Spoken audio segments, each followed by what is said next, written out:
Vem agora. Shalom, shalom, boa tarde. Estamos no dia 10 de TV. Tem som aí? Atualizou a página? Shalom, shalom, boa tarde. Hoje é dia 10 de Tevet do ano 5786, a contar da criação. É o dia 30 de dezembro do ano de 2025, do calendário civil da Era Comum. Nós estamos no terceiro dia da semana, que é o terceiro dia para o Shabá, também conhecido como terça-feira.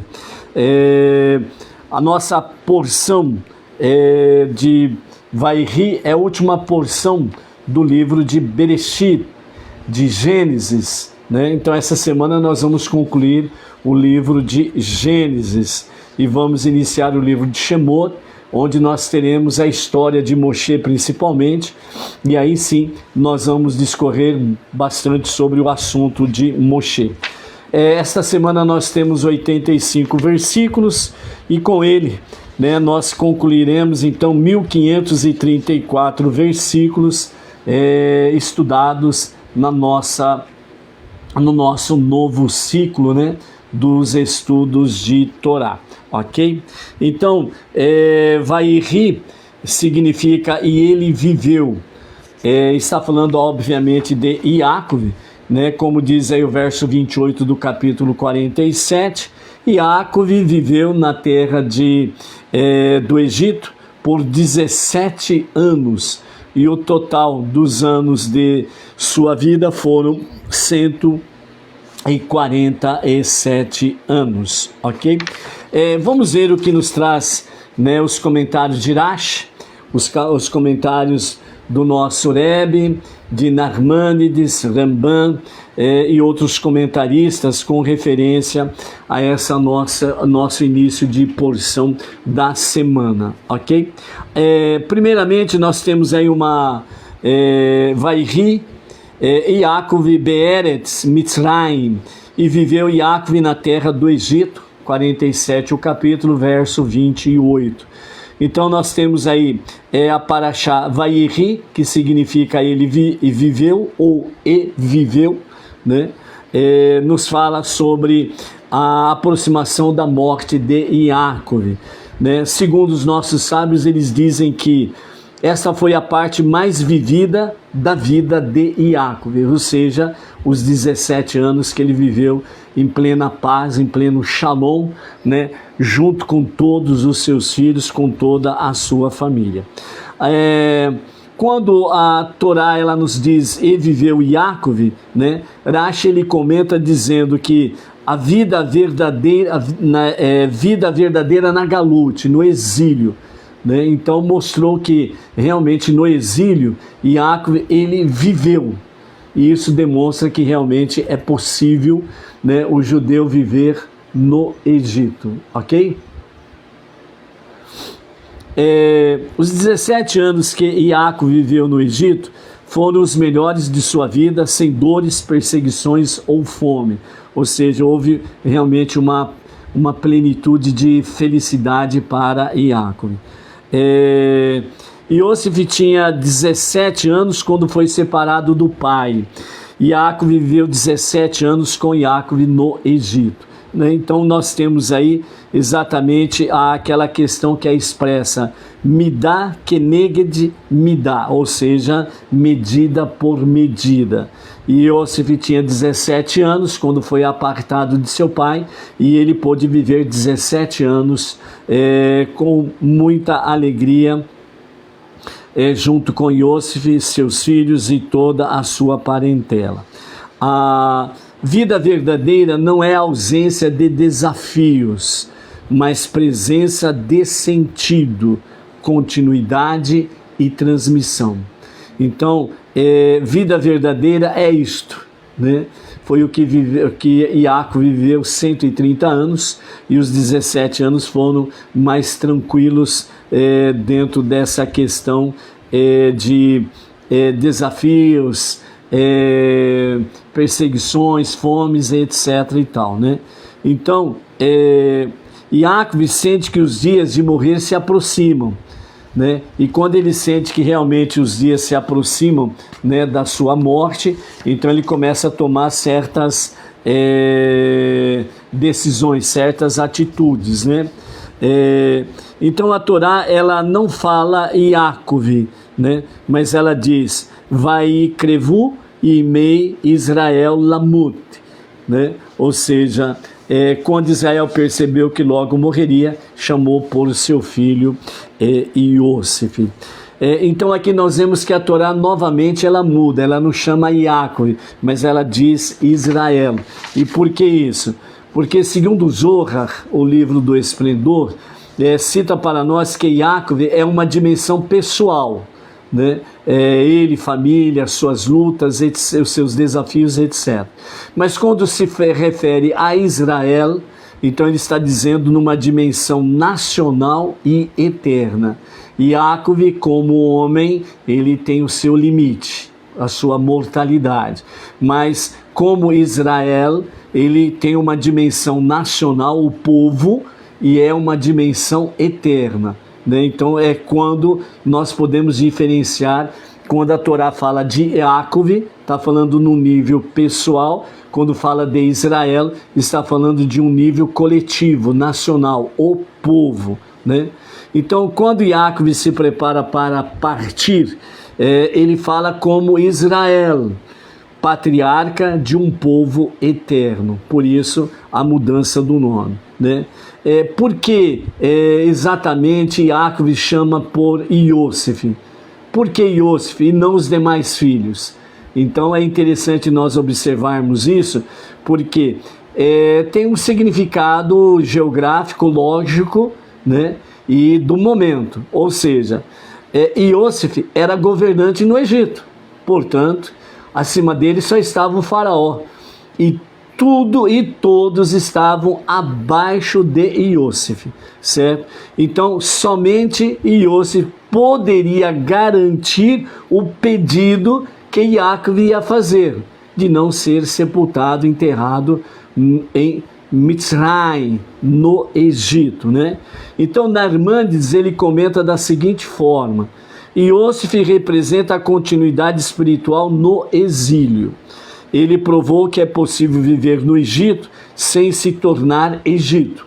Ou seja, Iosif provou que é possível viver em Mitzrayim, no Egito, e não ser assimilado pelo Egito, né? Esforno, ele comenta, Yaakov queria ensinar liderança verdadeira começa com fidelidade espiritual. Ou seja, é muito bom nós vermos e contemplarmos o que Esforno diz sobre essa questão. Liderança verdadeira começa com fidelidade espiritual, né? No meio Bnei Noach, muitas vezes o Bnei Noach ele traz uma carga, uma mala sem alça dos costumes que ele vivia no seu mundo religioso anterior, né? Onde todo mundo quer ser pastor, todo mundo quer ser líder, todo mundo quer cantar, todo mundo quer estar à frente, né? No holofote, diante das luzes, das câmeras e companhia limitada. Então muitas vezes o Bnei Noach ele traz essa mala sem alça com ele. E não, eu quero ser líder, eu quero ser emissário, eu quero não sei o que, patati patatá, entendeu? Então é importante nós visualizarmos a expressão de Esforno. A verdadeira liderança começa com fidelidade espiritual. Se a pessoa não tem uma fidelidade espiritual, como ele quer ser líder? Esse é o detalhe, né? Não podemos trazer as malas sem alça dos costumes negativos do mundo religioso que vivíamos anteriormente. Porque senão é apenas mais uma religião e é proibido criar novas religiões, entendeu? Então, quando nós estamos aí nesse capítulo 47, verso 29, que fala sobre não me enterres no Egito, então, o significado mais profundo que nós podemos aqui compreender, né, o pedido que ele fala, né, não me enterres no Egito, ou seja, al na tikebereni bemitzrayim, né? Não me enterres no Egito, né? Aqui não se trata de um pedido físico, e Iosif compreende isso, né? Em primeiro plano, Iacov está fazendo um pedido espiritual, certo? Então, Egito, qual é o significado do Egito? Segundo Midrash, é Hassidut: impureza, idolatria e esquecimento. Enquanto que o enterro que está dizendo aqui, dentro do versículo, né, Tikebereni, né, enterro, é enraizamento. Então, Iacov, ele precisava ser sepultado, enterrado, enraizado na gruta de Marpelá, ok? Então, Iacov diz: meu corpo pode estar no Egito, mas minha essência pertence à terra da promessa. Isso nos ensina que Galut, exílio, é condição, não identidade. Ou seja, o exílio não é a identidade do judeu. Aonde o judeu estiver, ele não está com aquela identidade daquela localidade. Por isso que se diz judeu brasileiro, judeu alemão, judeu russo e por aí afora vai. Aonde ele está, Brasil e qualquer país do mundo, sempre vem a expressão judeu. Ou seja, não perde a sua identidade. O judeu, por extensão, né? Os justos das nações, quem são os justos das nações? Os Benei Noach. Vive no mundo sem ser definido por ele. É a mesma coisa para nós, Benei Noach. Nós não podemos ser identificados por Mitzrayim, pelo Egito, pelo mundo. Ou seja, um mundo profano, um mundo com as suas promiscuidades, corrupções e por aí afora vai, certo? Então, mesmo na Galut, entre aspas, para os Benei Noach, mesmo entre as nações, entre aspas, mesmo no exílio, nós precisamos manter a nossa identidade, do nosso pacto noético. Monoteísmo com fundamento judaico e orientação rabínica, arraigados na Torá e ombro a ombro com o povo judeu. Nós não podemos perder essa identidade, ok? Depois nós temos o momento, né, do juramento, em que Iacov faz com que Iosif coloque a sua mão sob a sua coxa, né? Então nós temos aí juramento feito segurando o sinal da aliança, Brit Milá. Segundo a Hassidut, a Brit, a aliança, o pacto, representa continuidade, responsabilidade intergeracional e santidade no plano físico. Iacov não pede um favor, na realidade ele exige um compromisso sagrado com o futuro. Então, na realidade, o que Iacov está fazendo com Iosif ali não é um favor, mas na realidade é uma conexão com o sagrado, o futuro do povo. Com o sagrado, que é Hashem e as suas promessas, e com o futuro, o povo, as gerações futuras. Por isso, é responsabilidade intergeracional, ou seja, as futuras gerações, né? Então, por isso, vai exigir, nesse momento, Iacov, ele vai exigir realmente de Iosif um compromisso, responsabilidade com o sagrado. É um momento em que, de certa forma, podemos assim dizer, é um momento em que Iacov despe totalmente Iosif do seu cargo de vice-rei e o torna o seu menino, de onde ele aprendia as ricas lições da Torá com seu pai Iacov. E aqui ele está trazendo Iosif dentro desse prisma espiritual para que ele possa assumir o compromisso com o sagrado e com o futuro, né? Então, qual que como que o Benei Noach ele pode se encaixar, se qualificar ou se enquadrar dentro desse aspecto aqui, né? Então, lembrando que na realidade essa mensagem aqui que nós temos com referência a Yosef e a Yaakov, né, os sábios nos falam que na realidade é uma mensagem universal. Então vamos procurar entender dentro do prisma para Benei Noach. Vida verdadeira não é conforto, mas propósito. Ou seja, você precisa ter propósito, não conforto. Certa feita, o nosso Rav Yaakov, né, numa reunião de lideranças, ele disse assim: eu preciso de líderes que respirem Benei Noach.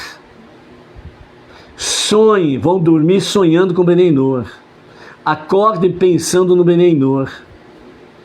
E vive o dia pensando no Benei Noach. Ou seja, é realmente propósito. Essa que é a questão. Então nós precisamos ter propósito, certo?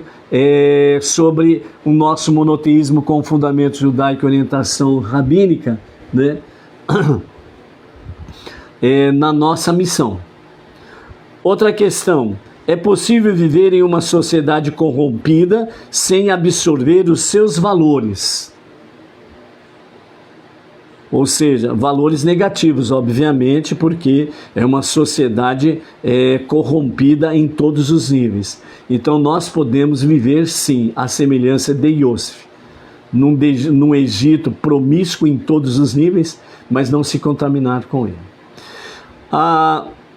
O líder verdadeiro pensa no que deixa, não apenas no que conquista, né? Ou seja, a autoanulação, né? A renúncia do seu ego e etc e tal, dentro das suas ramificações. Fidelidade espiritual garante continuidade moral, né? Realmente o líder, né? A liderança Benei Noach, ela precisa ter esse prisma diante de si. A morte de um justo é uma transmissão final de valores, ou seja, na realidade, o líder que falece, que morre fisicamente falando, né, ele precisa deixar o seu legado, a sua transmissão de valores para aquele ou aqueles que vão seguir o legado, ok?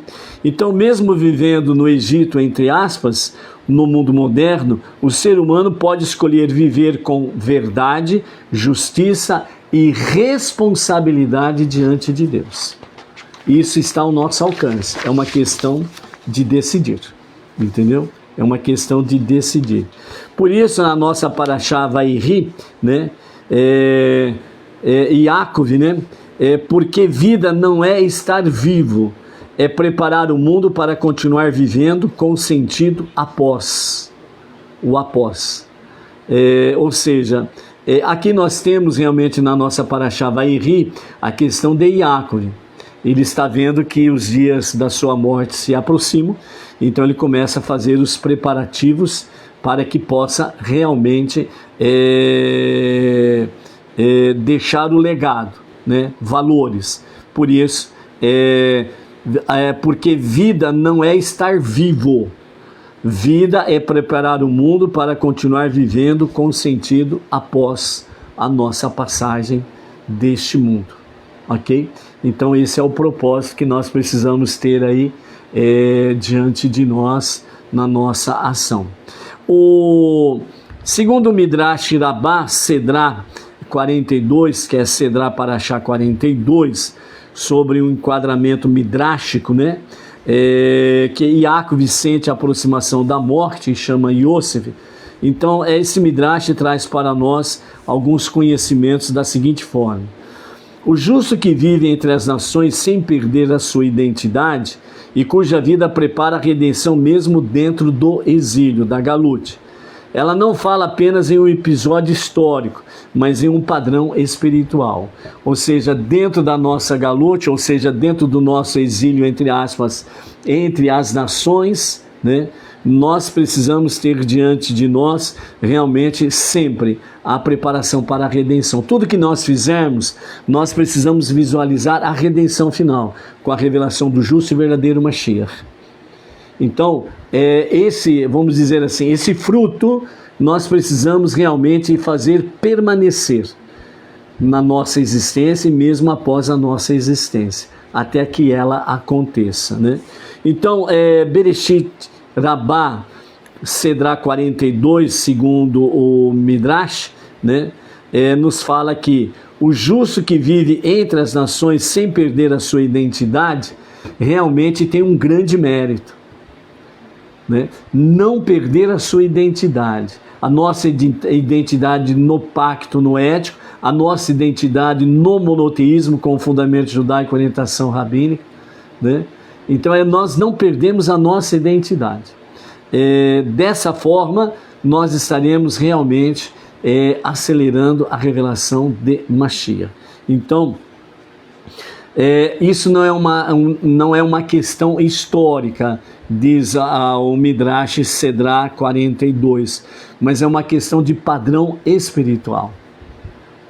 Por quê? Porque a história ela vai passar, né? O mundo na configuração que nós vemos vai passar, vai ser retirado as suas quelipot e vai mostrar a verdadeira terra, o verdadeiro paraíso, certo? Então, por isso, o terceiro templo a ser construído em Jerusalém é um templo eterno, ok? Então, é um padrão espiritual, e é esse padrão espiritual que nós precisamos manter, tanto em nós como no nosso compartilhamento, né? Então, a Sedrá 42, ela fala, viver não depende do lugar, mas depende da missão. Se você não tiver a missão pela frente, você não vive. Você vai viver apenas historicamente, geograficamente ou coisas semelhantes. Mas quando nós realmente vivemos a missão, então nós temos uma certeza que nós não vamos morrer. Fisicamente há, sem sombra de dúvidas, o ocultamento do nosso corpo, mas não a morte no sentido literal, ok? Então, por isso, os justos são chamados vivos mesmo após a sua morte, enquanto os perversos são chamados de mortos mesmo quando estão vivos.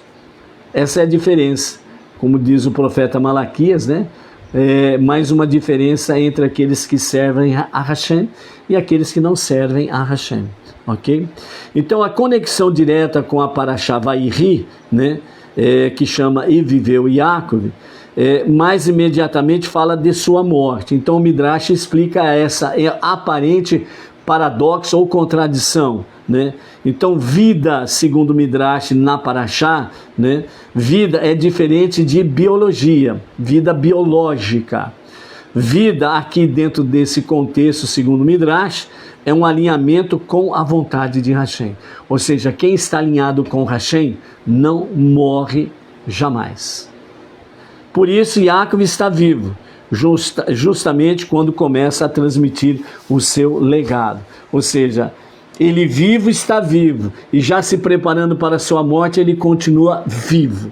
E depois da sua morte, ele está mais vivo do que nunca. É isso que significa. Então, por isso, o justo, ele antecipa o fim para organizar o seu futuro. Então, Yaakov, ele estava visualizando que a sua morte estava próxima, a sua morte física. Então, ele já visualiza o futuro, as gerações futuras. Então, ele começa a se preparar para esse momento. Então, por isso ele chama Yosef, né? Então, o Midrash Sedrá 42 ensina que o justo sente quando o seu tempo se aproxima, não por medo, mas para ordenar, abençoar e orientar. Ele vai ordenar tanto a sua vida, mas principalmente a vida daqueles que vão ficar. Ele vai abençoar os que vão ficar e vai orientar os que ficam, para eles continuarem o legado, ok? Então a aplicação a Yaakov vai Krevu e Mei Israel Lamud, né? Ou seja, exatamente a questão, ele não entra em pânico, ele já vendo a sua morte, né, Israel, né, então já não é chamado de Iacove, né, como nós vimos aí. Iacove viveu na terra do Egito por 17 anos. O total dos anos de Iacove foram 147. Quando Israel percebeu que logo morreria, que é essa questão aqui, vai Crevu, Imei Israel Lamut, então ele não entra em pânico, mas ele chama Iosif. O Midrash diz, o verdadeiro líder não pergunta o que será de mim, mas sim, quem garantirá a continuidade? Então ele não fica preocupado consigo mesmo, ele fica preocupado quem vai garantir a continuidade do legado, né? Então, dessa forma, segundo Cedrá 42, né, quando um justo vive entre nações idólatras e permanece íntegro, ele se torna ponte entre mundos. E esse é para nós realmente também o mesmo desafio. Nós precisamos ser ponte entre os povos e entre as nações, entre a nossa parentela, a nossa família, a nossa parentela, vizinhos, o nosso bairro, a nossa cidade, o nosso estado, o nosso país e os países. Então Iosif é esse modelo, ele vive no Egito, governa o Egito, mas não pertence espiritualmente ao Egito. Ou seja, o Benei Noa, ele vive entre as nações, ele vive entre os povos, mas não pertence espiritualmente a esta configuração que os povos e as nações estão vivendo. A sua configuração espiritual é com a Geulah, a redenção final, com o justo e verdadeiro Mashiach. Por isso, Iacove, ele chama Iosif, porque Iosif representa fidelidade no exílio, liderança sem assimilação, poder sem corrupção, ou seja, ele está entre as nações, entre os mundos, mas ele não se corrompeu, porque Iosif, ele está no Egito, mas ele não governou apenas o Egito, ele governou o mundo inteiro, as nações, e não se corrompeu. É o mesmo legado que nós temos diante de nós. Nós estamos aí entre as nações, não podemos nos corromper. Então, o pedido, segundo a Torá, Iacove diz, não me enterres no Egito. Dentro da visão midráchica, né, do Cedrá 42, né, liga enterro com pertencimento espiritual. Onde alguém é enterrado, ali está seu enraizamento final. Né? Então, por isso, Iacove disse, não me enterres aqui no Egito. Me leve para a terra prometida, a gruta de Macpelá. Então, Iacove está ensinando que meu corpo não será símbolo de exílio. Não vou permanecer no exílio. A minha história termina ligada à promessa e não ao exílio. Então, Iacove, mesmo diante do seu momento de morte, ele está se conectando ao futuro, às gerações futuras. E ele está trazendo Iosif para a mesma visão. E Iosif capta a mesma visão e ele não abre mão disto. Entendeu? Então o Midrash diz, o justo ensina mesmo em sua morte.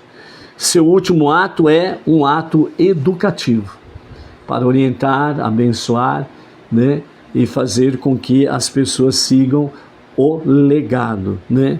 Então, a Galut como preparação para a Geulah, exílio como a preparação para a redenção, que é um tema muito forte para o Midrash Cedrá 42, a descida do justo ao exílio não é queda, é semeadura. Ou seja, a descida de Iacove para o Egito. Primeiro, a descida de Iosif para o Egito. Foi a semeadura para a descida de Iacove para o Egito. Né? E depois Iacove, a semeadura para futuras gerações. Iacove vive no Egito, Iosif governa no Egito, mas ambos preparam a saída futura, a Geulah, a redenção. Então o Midrash ele vai afirmar com referência a isso. A redenção começa antes da escravidão, ou seja, neste ponto, né, o povo judeu ainda não era escravo. Mas a promessa da redenção, ela já começa imediatamente. Quando a identidade é preservada, a redenção é real. Então, por isso, a redenção do povo judeu, a saída do Egito para a terra prometida, né? Essa redenção, ela já estava marcada aqui atrás com Yaakov e Yosef. E nós precisamos ver a nossa Geulah, a nossa redenção, da mesma forma, para não estarmos aí aprisionados no mundo, e nem escravos do mundo, e muito menos ainda sendo assimilado, né, pelo mundão e as suas coisas profanas. Então a mensagem universal da Cedrá 42, isso significa para as nações, os povos, os Benenor, né? Uma pessoa pode viver em qualquer cultura sem perder os seus valores. Então não há desculpa para a pessoa dizer, mas o meu ambiente era assim, então por isso que eu virei assado. Não tem como. Se você não tem compromisso, responsabilidade, você não tem visão de missão, não assume a sua missão, você vai ser não apenas assado, você vai ser torrado vivo entre as nações. Liderança verdadeira é moral e não territorial. Isso significa, a liderança verdadeira é moral. A liderança verdadeira, ela visualiza o futuro, gerações futuras, e não o seu próprio umbigo. O fim da vida revela se alguém realmente viveu, né? Então é no fim da vida que vai mostrar lá. Realmente eu vivi? Ou só vegetei? Então você precisa já pensar nessa resposta agora, antes que a morte se avizinhe. Porque na hora que a morte se avizinhar e você perguntar assim, puxa vida, o que eu fiz, hein? Para realmente que lembrem de mim. Qual foi o legado que eu deixei? O que eu fiz para contribuir para o mundo ser melhor? O que eu fiz para contribuir que o monoteísmo seja propagado? O que eu fiz? Entendeu? Então é bom já se preocupar com isso. O justo transforma ambientes sem se dissolver neles. Ou seja, não adianta ficar com desculpas amarelas. Não adianta ficar arrumando muletas aí. Eu não fiz isso por causa daquilo. Eu não falo do monoteísmo para ninguém porque a minha família é muito idólatra, rebelde. O meu bairro são idólatras, a minha cidade, misericórdia, idólatra. Não, negativo. Você está se deixando dissolver pelo ambiente. E tem que ser o contrário. No sentido positivo, né? No sentido positivo, você precisa ser o ácido que dissolve, né? Corações duros, empedrados, né? Corações de ferro e companhia limitada. Você tem que ser, no bom sentido, esse ácido, dissolver, para que as pessoas venham somar contigo. Então a redenção do mundo começa com integridade individual. Você precisa manter a sua integridade individual, né? Na família, no meio dos parentes, na vizinhança, cidade, estado, país e companhia limitada. Quem vive com justiça diante de Deus não é definido pelo lugar onde mora, mas pelos valores que carrega. Então você tem que carregar esses valores, as 7 leis de Noa, os valores da Torá, os valores do monoteísmo, os valores da justiça, da verdade, do amor ao próximo e companhia limitada, né? Então, o Bereshit Rabá 42 ensina, Yaakov não morreu quando seus dias se aproximaram. Ele começou a viver plenamente ao garantir o futuro. Ou seja, Yaakov não morreu, está muito bem vivo, essa é a realidade. Aí depois nós temos, né, a aproximação sobre a questão de Efraim e Menashe, né, que Yosef, né, depois de fazer a promessa para sepultar o corpo de Yaakov na terra prometida, na gruta de Macpelá, então ele traz Efraim e Menashe para a bênção, né?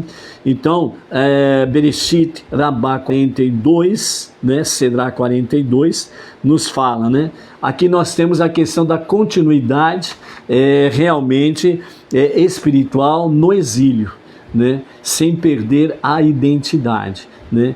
Então, Bereshit Rabá 42 estabelece a verdadeira vida do justo é medida pela capacidade de transmitir valores, mesmo vivendo fora do seu lugar ideal, que seria a terra prometida, mas estava fora da terra prometida. Ele permanece firme para transmitir valores. Isso então nos traz realmente esse cenário de Menaxê e Efraim, ou Efraim e Menaxê. Iacove no Egito, Iosif no poder, e agora Efraim e Menaxê nascidos no Egito, nascidos na Galut, nascidos fora do ponto ideal, que seria a terra prometida.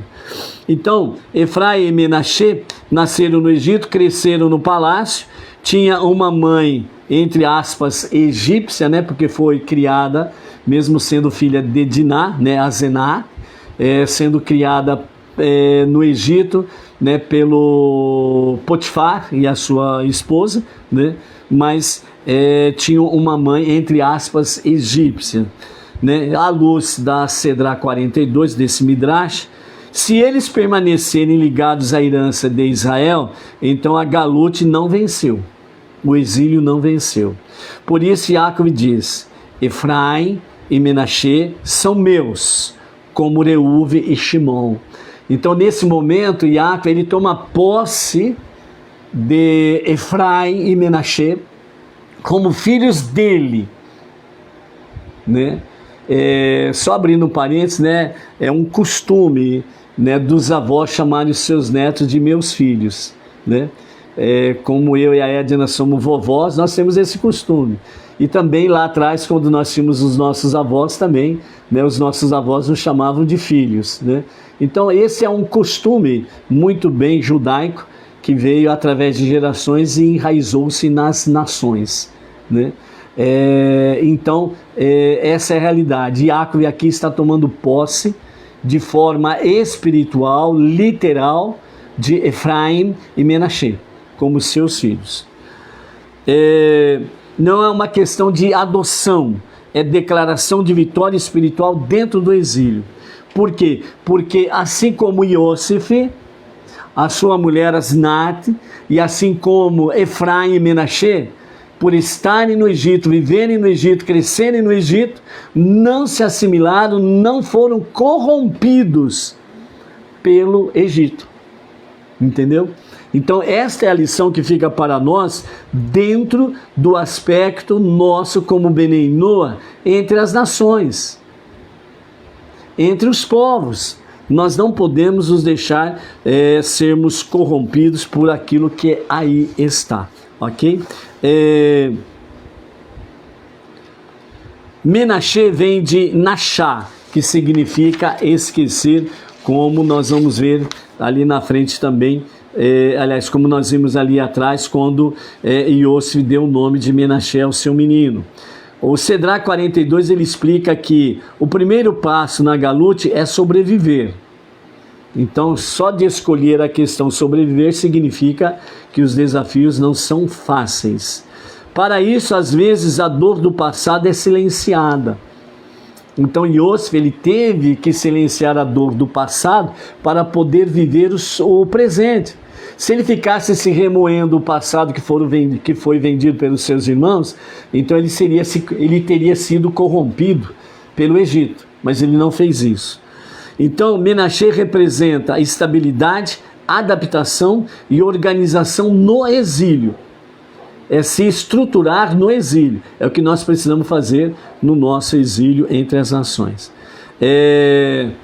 Uma adaptação sem identidade leva à assimilação. Ou seja, se nós fizermos uma adaptação entre as nações sem a nossa identidade de Benei Noah, sem a nossa identidade no pacto noético, sem a nossa identidade no monoteísmo com fundamento judaico e orientação rabínica, então a nossa assimilação ela vai ser real e seremos corrompidos pelo sistema, ok? Efraim, o nome dele que olha para frente, né, traz essa visão, né, que Ifrani Eloquim, né, capítulo 41, verso 52, que foi dado ali o nome de Efraim. Então, Efraim significa frutificar e multiplicar. O justo não apenas sobrevive no exílio, ele frutifica espiritualmente. Depois, as questões físicas, financeiras e materiais é uma consequência natural. O justo, né, Efraim, representa então o crescimento, a expansão e a influência moral. Não podemos perder, né, a nossa moralidade dentro das 7 leis de Noé, dentro da Torá, para influenciar o nosso meio ambiente. A inversão das mãos de Yaakov no momento da bênção, né, que é falado como Siquel e Adav, né, capítulo 48, verso 14, a troca das mãos. Yaakov cruza as mãos, né, a direita vai sobre Efraim, o mais novo, e a esquerda vai sobre Menaxê, o primogênito, enquanto que o correto seria o contrário. Então o Midrash mais a Sedrá 42 diz: primeiro vem Menaxê, o sobrevivente, mas a bênção maior vai para Efraim, aquele que frutifica. Ou seja, a Galute começa com a adaptação, Menaxê, mas só se completa com o crescimento espiritual, Efraim. Por que essa bênção então vira modelo eterno para o povo judeu, né? O Beneinô, ele não pode abençoar o seu filho fazendo com que seja como Menaxê e como Efraim, ou como Efraim como Menaxê. Porque essa é uma bênção, literalmente falando, para o judeu que abençoa os seus filhos judeus, ok? A mesma coisa as mulheres abençoando as filhas, né? Que elas sejam como Sara, Rívika, Leia, Raquel, etc. e tal. Isso são para as mulheres judias abençoarem suas filhas judias, ok? O exemplo é para ser seguido, tanto por eles como por elas.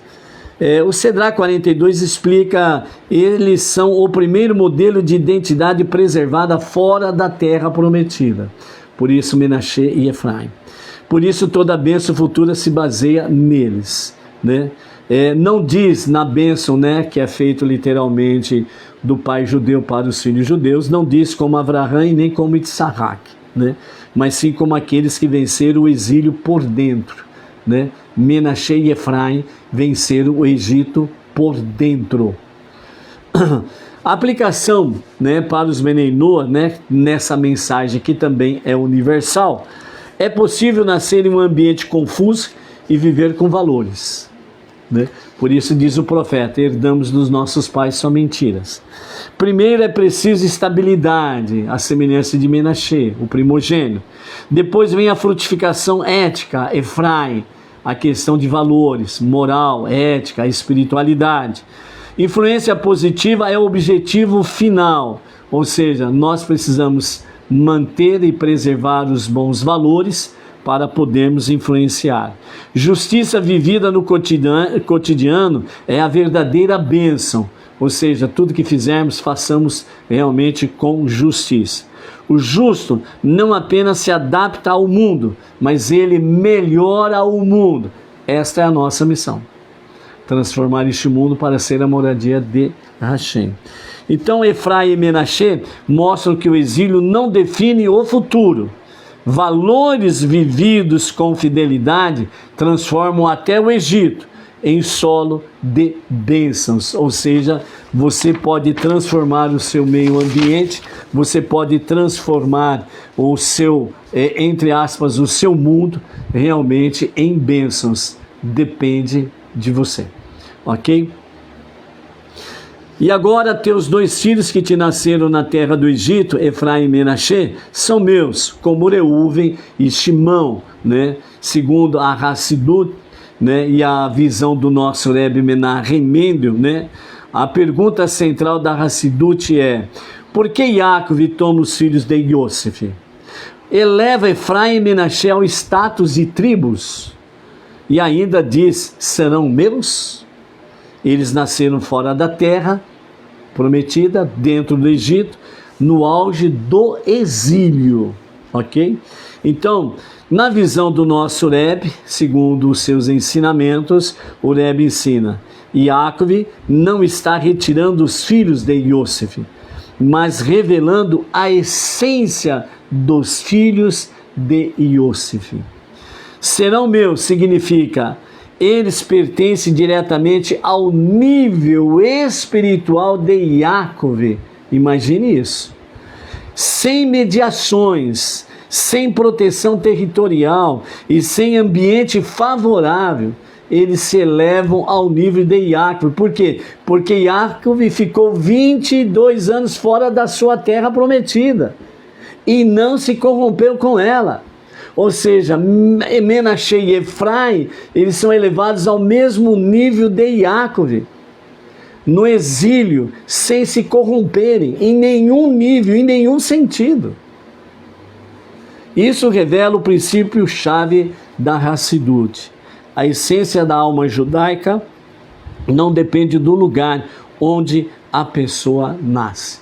Ou seja, dentro desse aspecto, o nosso meio ambiente depende de nós e não nós do meio ambiente.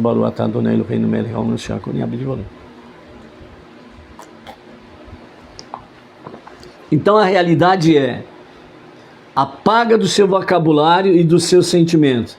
A minha família é muito dura de coração. Ou a minha família é muito idólatra. Apaga isso do seu vocabulário, da sua mente e do seu coração. Você precisa ser a influência para a sua família.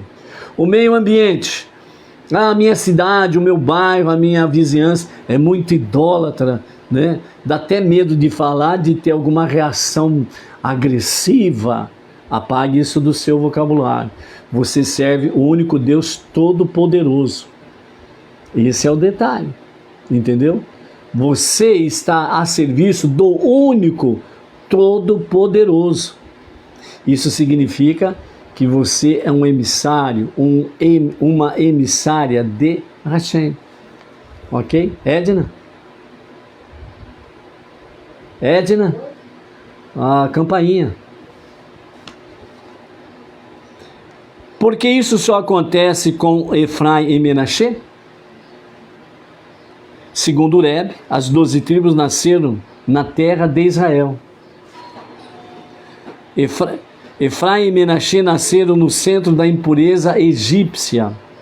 Justamente por isso, quando permanecem fiéis, eles revelam uma força mais profunda da alma, ligadas à essência, né? No hebraico chamado de Etzem HaNeshama, ok? Então, permanecer fiéis realmente à sua missão, né? Ao propósito para o qual foram chamados. Por isso o Rebbe diz: eles não são judeus, apesar do Egito, mas judeus acima do Egito. Transportando isso para os Benei Noach, nós não somos Benei Noach, apesar de estarmos no Egito, entre as nações, entre os povos, mas nós somos Benei Noach acima das nações. Por isso andamos ombro a ombro com o povo judeu, para transformar este mundo para ser a moradia de Hashem. Agora ele compara como Reuven e Shimon, né? Traz uma igualdade nesse sentido. Segundo o ensinamento racídico, Reuven é a força inicial e Shimon é a internalização. Isso declara, segundo Yaakov, a espiritualidade de Efraim e Menashe não é menor que a das tribos nascidas em santidade. Isso quebra a lógica comum ou popular. Não é o ambiente que cria santidade, é a santidade que redefine o ambiente. Ou seja, mais uma vez, pelos ensinamentos dos nossos mestres, nós é que precisamos redefinir o ambiente e não o ambiente nos deformar, ok? Então essa é a realidade aí, ok? A ligação direta disso com o Midrash Sedra 42 de Bereshit Rabbah, né? O justo vive no exílio sem ser definido por ele. O Rebbe aprofunda: quando a identidade é essencial, o exílio não é obstáculo, é o palco. Por isso Yaakov os adota como prova viva de que a Galut não vence a essência. Ou seja, o que nós podemos transportar isso para o nosso ensinamento? Ou seja, se o ambiente nos deformar, então o ambiente nos venceu. o exílio nos venceu. Por isso, apesar de tantas perseguições, exílios, sofrimentos e mortes aos milhões de judeus, a essência do povo judeu continua. Por isso se diz e se canta: Ame Israel Chai. Ame povo Israel Chai, vive. Ou seja, povo Israel vive. Ou seja, o povo de Israel vive. Ou seja, o povo judeu vive. O povo Benei Noah precisa aprender a lição e viver. Ok? Por que a bênção vira modelo, então, né? Porque abençoa, os judeus abençoam os filhos, dizendo que Deus te faça como Efraim e Menaxê? A resposta do Rebbe é: porque eles nunca brigaram. Dois irmãos que viveram pacificamente. Nunca competiram. Ninguém era maior do que ninguém, sempre em igualdade de condições. Nunca assimilaram, nunca se deixaram vencer pelo meio ambiente. Nunca precisaram sair do mundo para serem fiéis. No meio da galute, no meio do exílio, no meio do Egito, eles permaneceram fiéis. Eles mostram então que é possível viver plenamente no mundo sem perder ligação com Hashem. É o nosso desafio, é o nosso aprendizado. Por isso, os valores verdadeiros não dependem de ambiente ideal. Eu vou esperar o meu ambiente, a minha família ser ideal, a minha vizinhança ser ideal, o meu bairro ser ideal, a minha cidade ser ideal, o meu país ser ideal para viver esta fé monoteísta. Negativo. Você precisa começar a viver agora com os seus valores verdadeiros para transformar o meio ambiente. A identidade correta se revela nos lugares difíceis. Porque se fosse fácil ser monoteísta com fundamento judaico e orientação rabínica, se fosse fácil viver a fé monoteísta como Benei Noah, com as 7 leis de Noah e a Torá, até Maria Mole servia a Hashem. Entendeu? Até Maria Mole servia a Hashem. O mundo não precisa ser negado, ele precisa ser elevado. Transformar o mundo. Isso significa: quem vive com essência transforma o ambiente, não é moldado por ele. É a mensagem realmente nesse sentido. Quando Yaakov diz: teus filhos serão meus, ele ensina que a essência vence o exílio e que a verdadeira herança é viver com fidelidade onde quer que se esteja. Ou seja, viver com fidelidade aonde você estiver. Ponto final. Simplesmente isso. Ponto final. Ok? As horas vão avançando e nós temos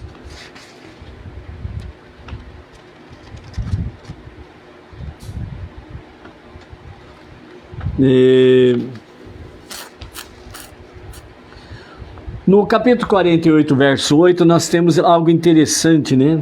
Que nos fala, né? Vaiar Israel et Benei Yosef, Vaiomer mi eler. Israel viu os filhos de Yosef e disse: quem são estes? Né? É interessante porque Yaakov estava falando dos filhos de Yosef. Efraim e Menaxê são meus. Yaakov não sabia quem era Efraim e Menaxê. Ele já havia falado deles. Segundo Rashi, Yaakov viu com visão profética que deles seriam descendentes que não seriam dignos. Por isso a Shekhinah se afastou momentaneamente de Yaakov. E por isso ele perguntou: quem são estes?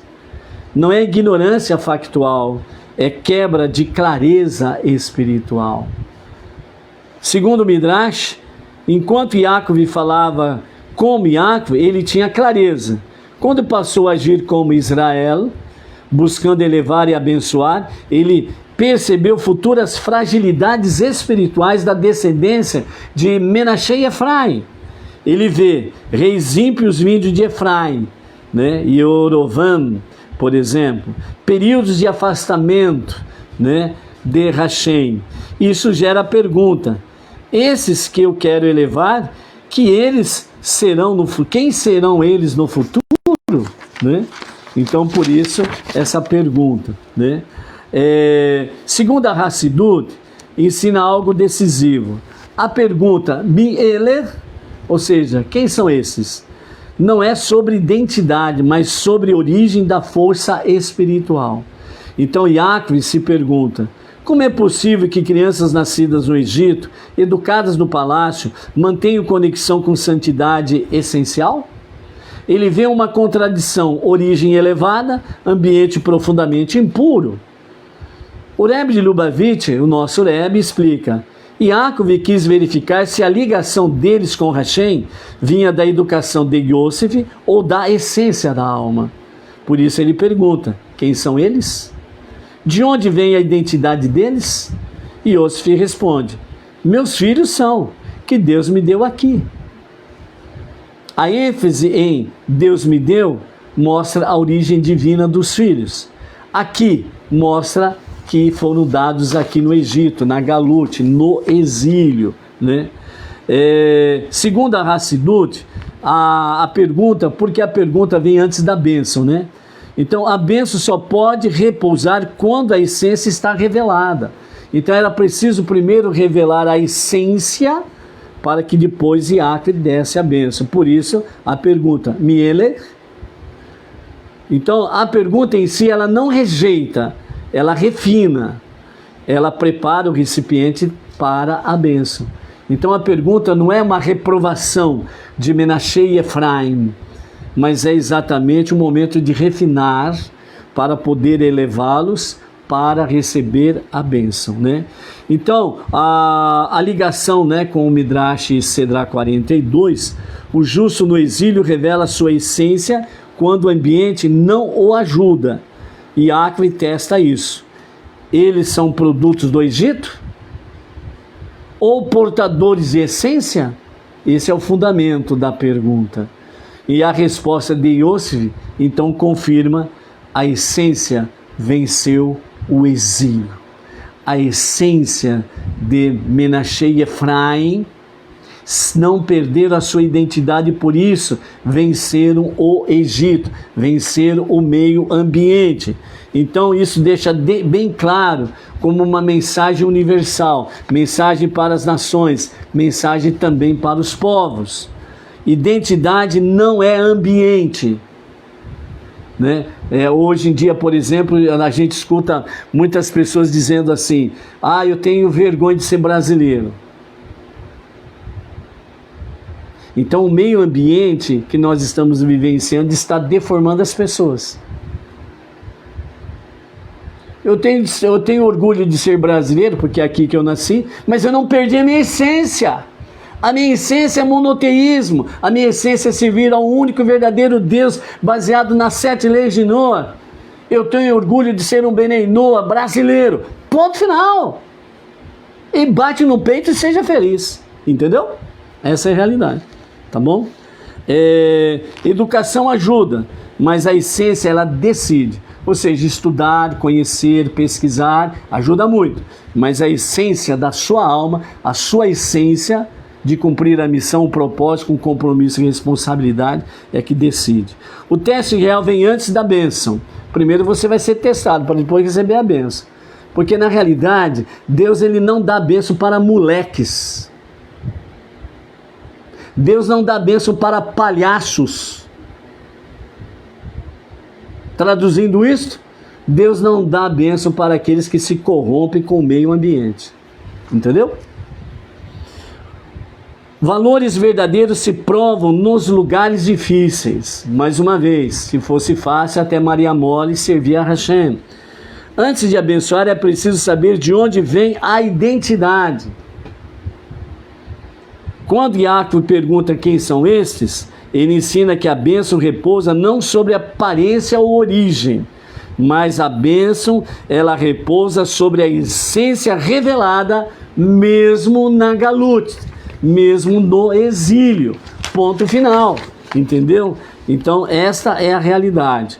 E aí, no momento da bênção, Yaakov ele cruza os braços, põe a mão direita sobre Efraim, o mais novo, e a mão esquerda sobre Menashe, o primogênito, né? Então Yosef tenta corrigir isso, não é assim, meu pai, né? Yaakov responde, Yadati beni yadati, ou seja, eu sei, meu filho, eu sei. Então, né, Rashi, ele comenta isso dizendo, não foi um erro. Yaakov enxerga, entende e decide conscientemente. A Torá enfatiza, né, ato intencional, não automático e não emocional, né? É um ato intencional, ele tem a visão espiritual. Rashi ainda diz, né, sobre